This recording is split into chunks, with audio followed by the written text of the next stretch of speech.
All right, so we've got this Briggs and Stratton 550 series engine. It was banging and clanging on startup. It had enough oil in it that it shouldn't have been doing that. So first things first, I'm going to go ahead and take this valve cover. This is the valve breather.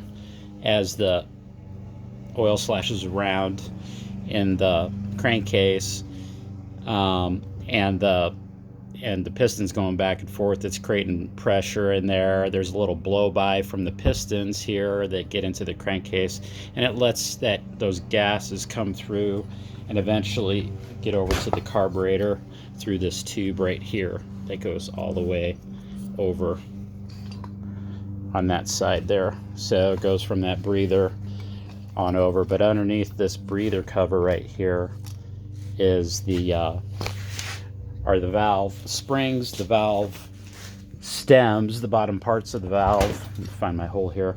And this right here, oh, is a small little wrench. Let me grab something real fast. Okay, so this looks to be 1/4 inch screws on here. Take these off real quick, try to remember where all this stuff goes. Man, it's a good thing. Cool thing about video. Okay, so we'll take this off and try to keep this gasket intact. So if you screw it up, you might as well just go ahead and get a new one. That's all in one piece, so that doesn't look too bad. And I don't see anything obvious right now with the valves being screwed up or whatever. Let's see if we can see down in there a little bit better. Yeah, it looks pretty clean. Now I'm gonna turn the engine here. I'm gonna turn the flywheel and take a look. Let me lower this down a little bit more and raise this camera up for a better angle. And we can see the valve action, what it's doing. Why isn't it creating compression? So we have the, this is the intake valve on this side, and I'm just gonna kind of grab, oh yeah, this muffler's like toast. Needs to be pulled off. Okay, it's just spinning. The muffler here is spinning too. This thing's a wreck. So, okay, so we got the engine here. We'll just do it this way. So we'll turn it kind of in the direction. Okay, take a look at these valves as we are turning the engine. Got the bring it down a little bit more even. Okay, so here's the intake, that should be compression, exhaust, intake, that should be the compression stroke with a little compression release, power, and then exhaust, intake. On the compression stroke, it's going to crack the exhaust valve open just a little bit for compression release at low RPMs.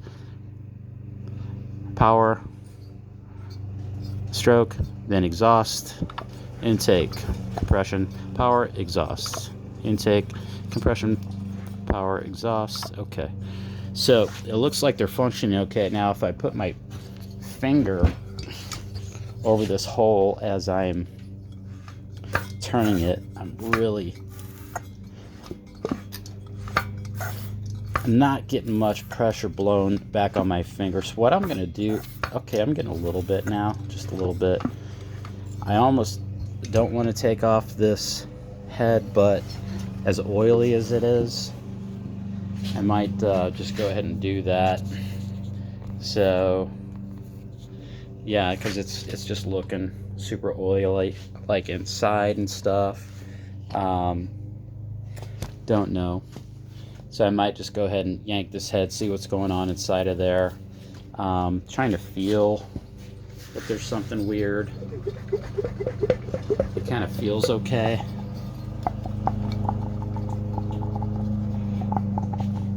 I mean, if the, okay, I'm getting some a little banging action there. Might have just been the cam.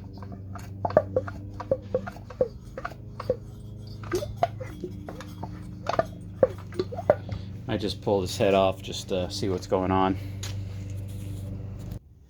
Okay, so I got this engine rotate it till the intake valve is fully compressed and it's fully opened. See, the spring is compressed.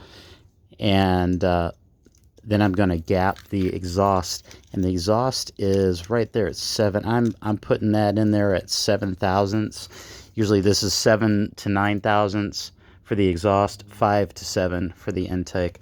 So let me roll over and get this exhaust. So if the exhaust is all the way, I don't do the top dead center stuff or whatever, you know. I just get, if I have if you have the exhaust valve opened all the way, for sure or if it's open, for sure the intake valve should be fully closed. So if that exhaust valve's all the way open, that intake valve's going to be fully closed.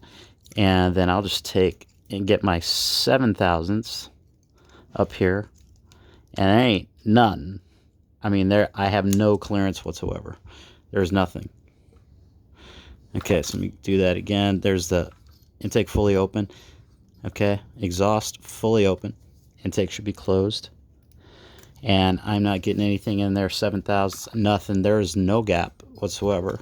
So probably going to be pulling this head off. Have to pull that intake valve out. Okay, so this would be intake and then top of compression right about there or so.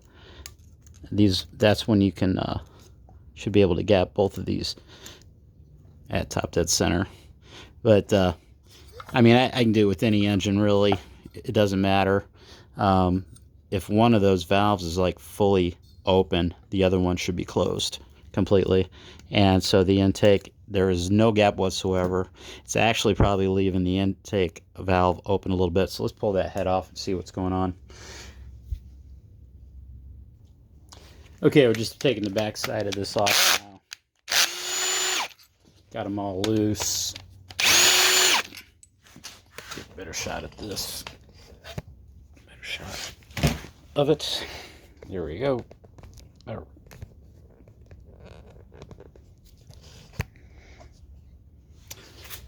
All right, they're 1/2 inch. Everything was fairly loose. I guess all this oil leaking out.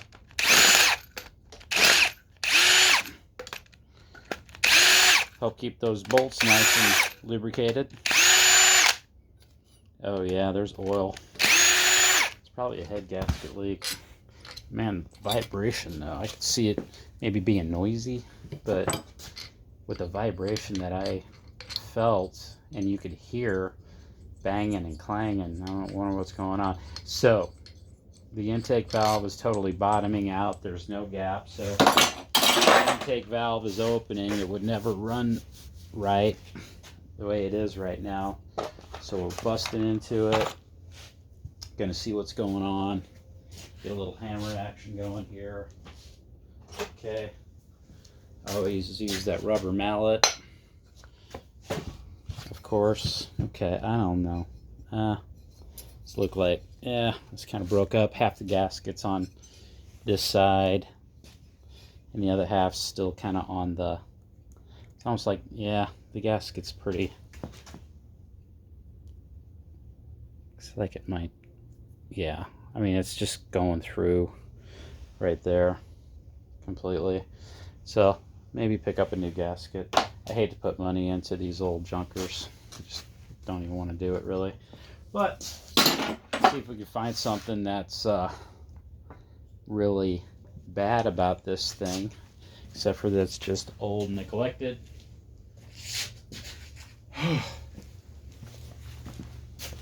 Okay, so it appears that oil is just leaking out of where? Where's the oil coming from? Is it just like pouring out of the...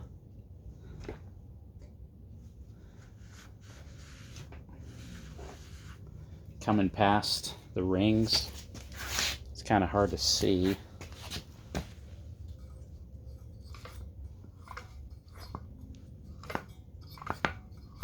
See if I can get something to come out.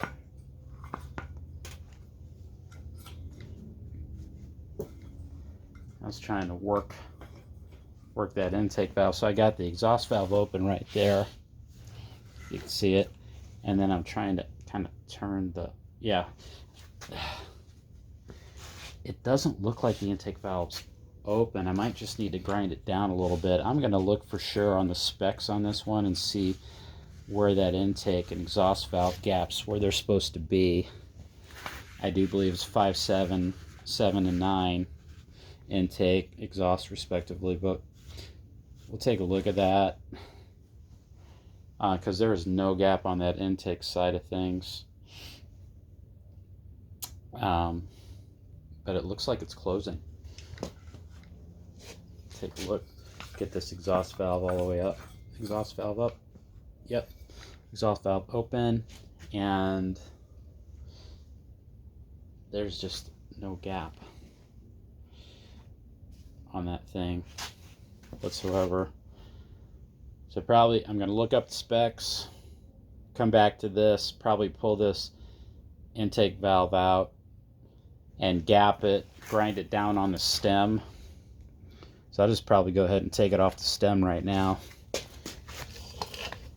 And I just do that with a screwdriver. Real easy.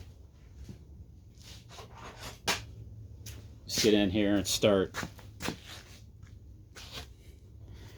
jinking around with it, getting it off the keeper thing that's up there. So I just kind of, I don't have a compressor. I don't do a lot of valve work, but so I just kind of wedge this up in here until it kind of pops itself off, and then it'll be free. There it goes. See, the spring just kind of sprung right in there, so I can't even see it. Now the valve should be free too. I'll come out the top,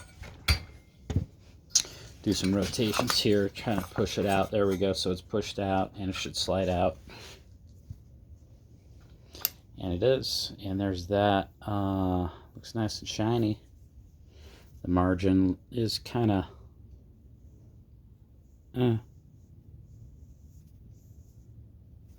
I do have some lapping compound. I can maybe see what's going on with that, but I'm going to go ahead and grind this down and then maybe lap it a little bit and try to get it back together. So I'm going to go ahead and start grinding this down, but I'm going to look up and then check the clearance. Let's check on that exhaust real quick and see, like, in the statically where that is right now. Okay, so it's closed. I'm checking the gap. It's still at 7. So yeah, if I get that valve back in there after grinding it down a little bit, it should be able to let me know if I'm in the ballpark without actually having to put the spring back on. I don't want to have to put the spring back on just to gap the valves again. That's the proper way to do it, really, but Okay, so I'm going to go look up these clearances and make sure that I'm correct. Because there was no way. Okay, so I'm taking off some of these sump bolt gaskets, So it fails. sump bolts, take them off. The House border bill failed 215 to 1. It was considered under the suspension of the rules, which requires 2/3 majority for passage. Should be it. Looks like there's wow, 1, 2, looks like they planned it this 3, way. 4, A 5, messaging 6. bill 1, that everyone knew 2. would never pass because it wasn't attached to a must-pass bill. But they 6 could go going home in and the say, bucket. "Look, I applied for this." And let's see if we can tap this off real quick. I'm going to put it in an oil pan and drain this stuff out. Dude, I don't even know if there is a Republican Okay. Party anymore. So I got this I'm sick of it all. sump loose, kind of the gosh damn Congress crack loose sitting off out there of here. waving Ukrainian flags. I've got Republican flags showing And up on national television. let's see what's with going on inside here. Ukraine and Israel flags, no American flags. I said, holy crap! They are no longer our government. They're doing it for the worldwide government, the globalists. They're doing it to save their phony jobs. Look at me. Look at me. But again, if they're going to save their phony baloney jobs, they would do something No, for the people. but if they were going to save their phony baloney jobs, all they would have to say is, listen, I'm gonna get up there and I'm not gonna spend a damn dime Yeah, of your money. right, right. And that doesn't draw the speed cameras. That doesn't, you know, you put that on an election poster and people will go, well, God, you know, that's done for me, you know, and that's just not going to happen. What I want is for them. Okay, I got into this and noticed that, so I got the sump off, and I don't know if you can notice that, but there seems to be a lot of slop in the Matt Gates' testimony on the floor of the House of Representatives. connecting rod right there. I don't know if you saw that. We did, so we posted it. See it kind of, on social media. I can feel it, and you kind of see it moving, but there's a lot of slop, and that might be the clank clank that's going on. This connecting rod just seems loose, so I'm gonna have a little look at those. I really don't like to take it apart this far.